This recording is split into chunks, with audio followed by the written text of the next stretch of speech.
Hey,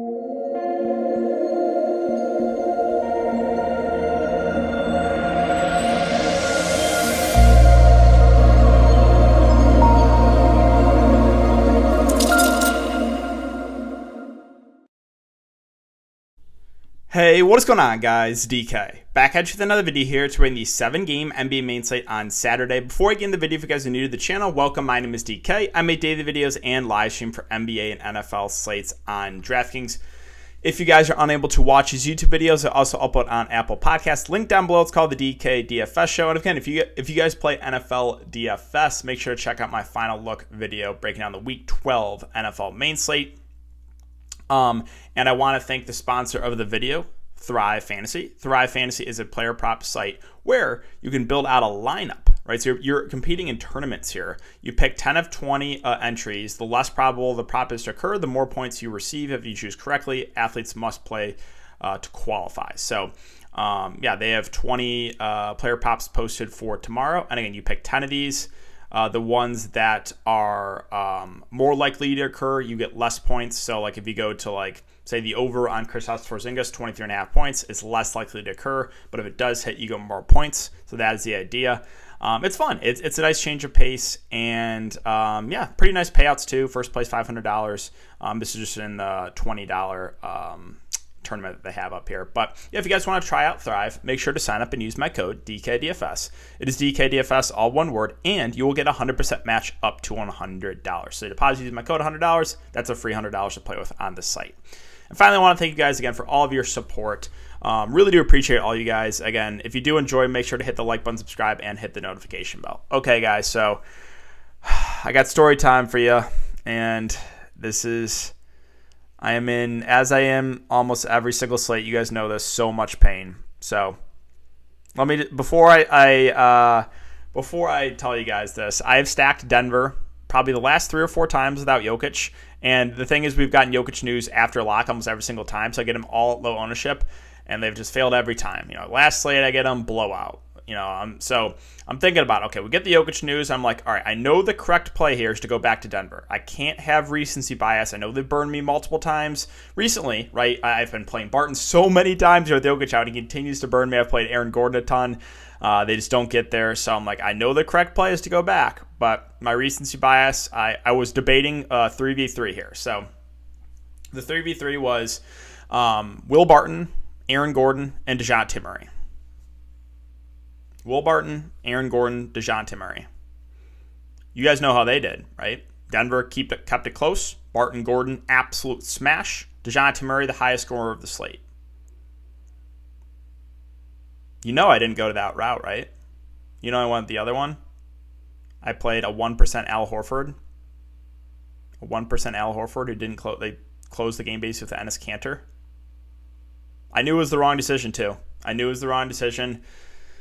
But yeah, I wanted to play my boy Nurkic too. So Nurk, Fox, Horford, unbelievable 13 fantasy points from Al Horford. I knew it was an overpay, and I knew I should have went with the Denver route. It was just a complete mistake. You guys want to know where I'd be at right now if I did that? It's like 308 or 306, whatever it was. I did the math. Would be easily winning this tournament, $2,500, and would be in like 6th place in the big tournament right now. It's all because I had recency bias because Denver had burned me so many times in the past, right? I'd gone to them. It's a low ownership every single time. They burned me. I'm like, I can't keep doing it. I can't keep getting burned by the Denver guys. It's blowout risk. I'm just going to fade. And, yeah. So, I'm in very low spirits. Also, the Magic guys, low owned, absolutely smashing, blowout. Low-owned Jakob Poeltl, foul trouble.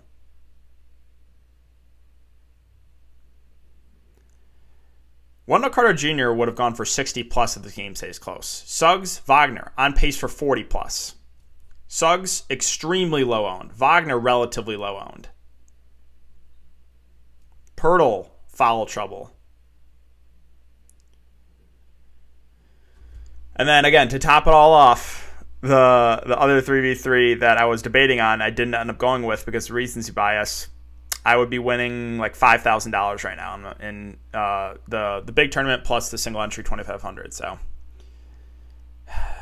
and it would have been more too if the Magic. I probably would be winning 100K if I would have stuck with that and the Magic game would have stayed close. I know, like I shouldn't do that. I know I shouldn't go back and do the math and see what it is, but I had to. I know like it's gonna drive me crazy. I had to do it. I had to do it, guys. Yeah, this is probably the most painful night for me. This is probably the most painful night. I avoided chalk, Anthony Edwards, and this hurts. This really hurts. I'm not gonna lie. This is the winning lineup right now in the Thunderdome: D'Lo, Beasley, Wagner, Wendell Carter Jr., Nurkic, Rozier, Sabonis, and Fox. Insult to injury, Nurkic probably going to blow out, probably not going to come back in. Ant-Man was the chalk, 87%. I talked about this on Twitter, and I'm open to discussion here, right? I personally believe, like right when we got at lock, I told everyone on Patreon, I think he's way over-owned. He was like 60% in my contest in 11-game slate. I think it was partly due to him having that massive game last game. No, I know, right? It was a great matchup. He had high usage. He had a floor game for sure. No doubt about it. That's why I'm always open to hearing other people's opinions. My opinion, though, on 11-game slate, Ant-Man was way over-owned. Again, I'm willing to hear people's arguments. As I said, I tweeted it. I was like, I see where people are coming from. 7.5 did feel a little bit too cheap for him, but it was like 60+%. That felt a little bit too much. And he was a massive bust. Got pulled like 5 minutes left, but the blow he would have busted either way. Like even if the game stayed close, he was not getting there. But yeah, so he was a massive chalk. He was a big bust. Let's see again. Aaron Gordon. Yep, he went to him. He had a great game. Beasley was pretty popular. Let's see what else. Barton again, almost 40 bomb. Him and Gordon. Yeah, you guys can tell. I'm pretty defeated. But that's it, guys, for the look back. We'll see if I might min cash tonight. If the Blazers keep the game close and Nurkic plays the fourth, I might min cash.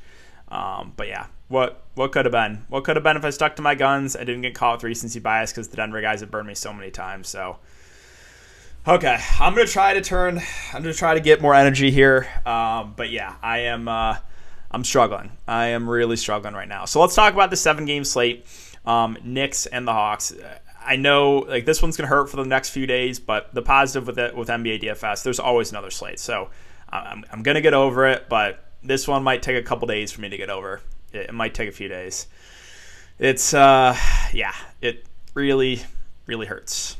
All right, so enough of that, guys. Enough. Yeah, I want to forget about it. I'll try to forget about it. Let's talk about the 7-game slate. So Knicks and Hawks is the first game here. Randall at 10.2K. I think he's a fine option. He should play 35-ish minutes if the game stays competitive. Like the matchup here, the price is fine again. The secondary options here for the Knicks, if Derrick Rose is out again, are all in play. However, they are riskier options because they're going to go. Tom Thibodeau's going to go with a hot hand. So the combination, this group of Barrett, Alec Burks, Kemba Walker, Fournier, and Emmanuel Quickley. That's kind of the group that I would make if I was making a ton of lineups. And, you could pick like one of those guys maybe because, there's going to be a couple of those guys that close. Again, though, they're going to go with a hot hand. We do have Mitchell Robinson back now, too, which kind of takes Nerlens Noel out of play. Mitchell Robinson himself played 21 minutes. He is only 4-1, but I don't know if we have to go there. So yeah, the group of like Barrett, Burks, Walker, Fournier, and Quickly, all viable for GPPs, but no one's really going to stand out here. If you have a really strong lean with one of those guys, then go for it. It's just there's going to be a situation where he's going to go with a hot hand. So any one of these guys could be on the bench at the end of the game. All right, let's move on to Atlanta. So Trey Young, 9. Oh, also another reason why I'm down is Ja injured. I'm praying it's not what it looks like, guys. Really praying and not what it looks like because I love Ja. I know it doesn't matter. I know like this doesn't care at all, but like that would sink me in best ball too. Again, I don't care about the best ball. I just want Ja to be healthy and not season-ending injury, please. Yeah. So moving on to Atlanta, Trey Young 9.6. We know the Knicks don't like Trey Young, and he doesn't like the Knicks. So I kind of like Trey in GBPs. This is, that narrative in the playoffs, obviously. So like me some Trey, and Capella has really been playing well late. should play in a competitive game now over 30 minutes. The Knicks do run a bigger front court. So I'm really high in Clint Capella. Just he gets on these phases where he just like goes for like 50 plus like 5-6 straight games. Like he won on that last year. But yeah, he's getting the minutes, and we know he's a great rebounder, great shot blocker. I like some Capella. I think Collins is fine at 6'9". He should play mid-30s minutes if he stays out of foul trouble. Bogdanovich, Herter, both fine as secondary options too. I think 25 to 30-ish minutes for those two guys. Phoenix and Brooklyn. So on the Phoenix side, Devin Booker, 8'6", like him for GPPs. Floor is a little bit lower, but this is a really good matchup here against Brooklyn. Chris Paul, more of the high floor guy. I do like him a good amount here. Again, in a close game, and this is a big game against Brooklyn, he might have to play a little bit more. Like maybe we get back to 35 minutes from Chris Paul. So I'm definitely interested in him at 8K. And then DeAndre Ayton at 7.2, I think is a pretty safe option. Should be able to feast against this front court of like LaMarcus Aldridge, Blake Griffin, if they throw him out there, or Paul Miller, whoever they try to throw out there. Ayton should be able to just dominate the glass. The secondary options here for Phoenix never really stand out to me, like Bridges and Crowder. McGee at 4.3, it's probably a little bit too much for him. He's on for 20 plus the last 3 games.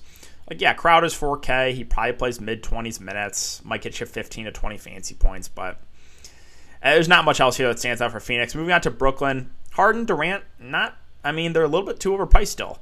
Both should play 37, 38 minutes, but tougher matchup against Phoenix. Phoenix have been playing faster of late, but still at their respective price points, I feel a little bit overpriced.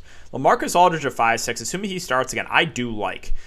Blake Griffin did not play last game. He came out the bench and did not play, so that is pretty significant. So Aldridge at 5.6, I think, assuming he starts again, is a pretty good play, because Aldridge is a good point per guy, good rebounder. Again, I'm going to keep saying this for the rest of the year, except guys, when I play him at like 5% ownership opening night. Except then, when he was like 3.7K. He didn't look like he belonged in a basketball court. Yeah, I'm going to keep bringing that up, yes. Patty Mills at 5K. He's going to play big minutes. Now, he's pretty scoring dependent, so that's the risk. He's made his shots last few games, but he does still have a floor, and now the price is up to 5K.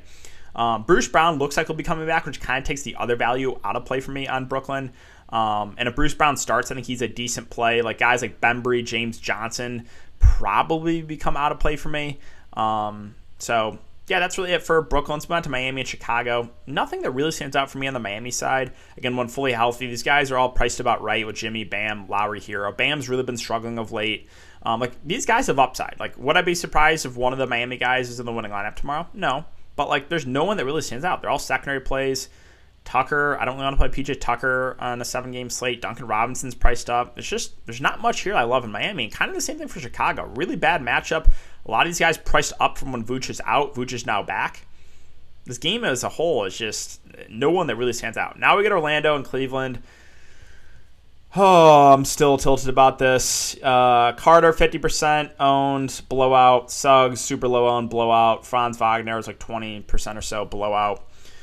They were all on pace for absolute Carter still smashed in like 2.5 quarters. Just an insane game from him. Cole Anthony, I don't think he plays. It's a back-to-back. We'll see. I don't think one extra day will do it. Mo Bamba had a really bad game. He also got injured. Only played 23 minutes. He is firmly in play because he's a good shot blocker, good rebounder. I prefer Wendell Carter Jr. Now, he's going to be the chalk. He was 50% in my contest tonight. He is going to be the chalk of the chalk. The way these Magic guys fails is a blowout, which is possible because this team is not great. They are not good. So you could, again, fade these Magic guys and hope for a blowout. But if the game stays competitive, these guys are going to smash. Jalen Suggs, again, put up like 30 fancy points in 3 quarters. I like him a good amount there at 5.4. Franz Wagner, 4.5, once again, I like. He lost minutes because of the blowout. So the main guys there for Orlando all look pretty good. RJ Hampton at 5K doesn't really stand out now because it's like he's up to a price where even if the game blows out, it's like he's going to have a really, really good game. Gary Harris at 3.3 has been starting, but it's Gary Harris. He is so dust.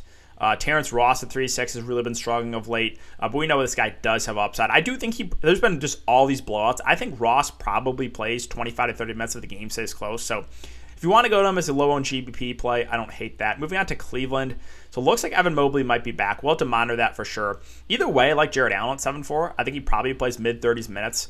I like the matchup a lot for him, so I'm still high on Jared Allen either way. Would like him a lot more if Mobley's out, but it sounds like Mobley's going to come back. Darius Garland at 7.6 has been playing some really good basketball, but now the price seems about right. Like he's going to play mid-30s minutes. No issue if you want to go there. Rubio at 6'9", you can go there in tournaments off the bench.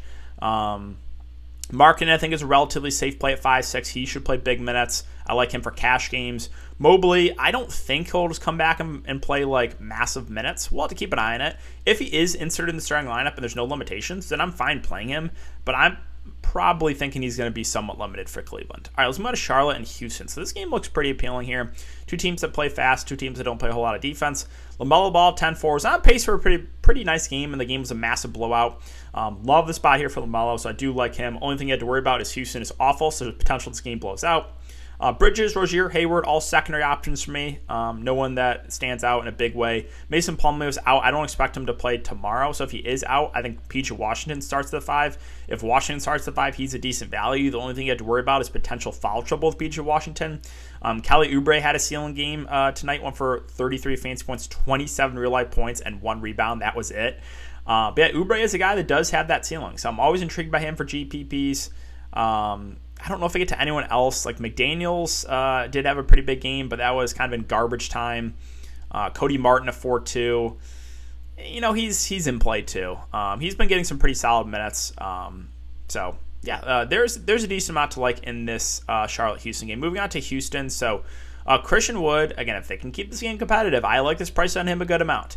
I think he probably plays mid-30s minutes in a competitive game. I'm not afraid of, the Charlotte front court, so I do like Christian Wood a good amount. And I also like Kevin Porter Jr. a good amount. Played 37 minutes last game. He's going to play all the minutes he can handle, can stuff the stat sheet if the game can stay competitive. So I like Porter. I like Wood a good amount. No Jalen Green. I would think Eric Gordon moves in the starting lineup. If he starts, he probably plays low to mid-30s minutes, and he's firmly in play at 4-7. Jayshawn Tate has been struggling of late, but I think he plays around 30 minutes. I think he's interesting for GPPs.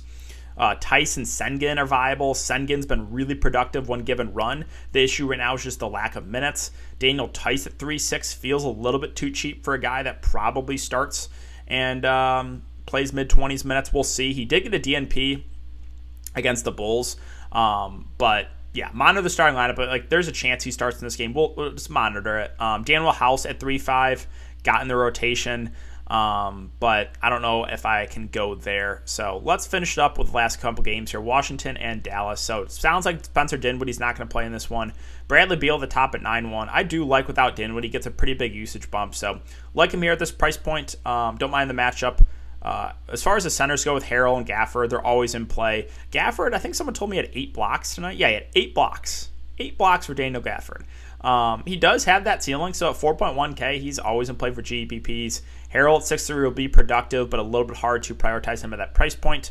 With Dinwiddie out, I expect it to be a combination of Aaron Holiday and Raul Neto kind of getting those minutes. Neither would be must plays, but both, in play at really cheap price points. 3-3 for Neto, 3-2 for Holiday. Kuzma at 6-1, probably gets a little bit of usage bump there without Dinwiddie. I think he's fine in the mid-range. And then that's probably it for me. So let's move on to Dallas. We do have Luka back. He played 41 minutes, again, 36 in regulation.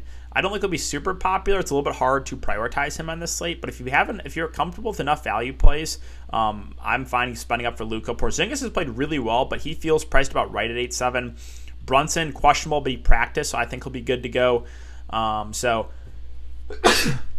not much else here for Dallas that I have a lot of interest in. Like the bigs, Maxi Kleber, he did play 36 minutes last game. We'll see. His minutes are they go all over the place. A little bit of interest, but I'm not confident in his minutes. Dwight Powell at 3-2, his minutes went way down last game. We'll see what they do with the starting lineup, but maybe if Maxi starts, I would have more interest in him. And finally, the Pelicans and the Jazz. We just saw this game. Valanciunas at 8-8, viable for GPPs. Again, a tougher spot was in some foul trouble as well. Ingram, Hart, these guys should play big minutes, but against the Jazz, they're more secondary options. Josh Hart, probably your safest bet. I mean, he did have a floor game tonight, but he's been playing the most minutes, really, and a relatively cheap price point. As far as the guards go, Devontae Graham, I'll probably pass. Alexander Walker hasn't been getting enough minutes for me to go to him at 5-1. Hernan Gomez has played really well off the bench last few games. Now, blowout, JV was in some foul trouble. Hernan Gomez is a good point per minute guy. He's not this good, right? He's not going to continue to go for almost 2 fancy points a minute. So if he's going to be popular on this slate, I'm perfectly fine fading him. Because I do like Guillermo Hernan-Gomez, but he's not this good. I'm just telling you guys right now, he's not going to continue to average like 2 fancy points a minute. And finally, the Utah Jazz. So Rudy Gobert, 8.9K, I think is a relatively safe play. Should play, mid-30s minutes. Mitchell at 8-1 has been struggling of late, but I like the matchup for him. And then below that, it's always kind of just secondary plays here for the Jazz with like Conley, Bogdanovich, Clarkson, O'Neal, Ingles. No one else that really stands out. But yeah, guys, that's going to do it for me. Hopefully you had a good night. Again, I am in so much pain tonight, but it is what it is. But yeah, guys, thanks again. Have a great night, and I will see you all in the next video.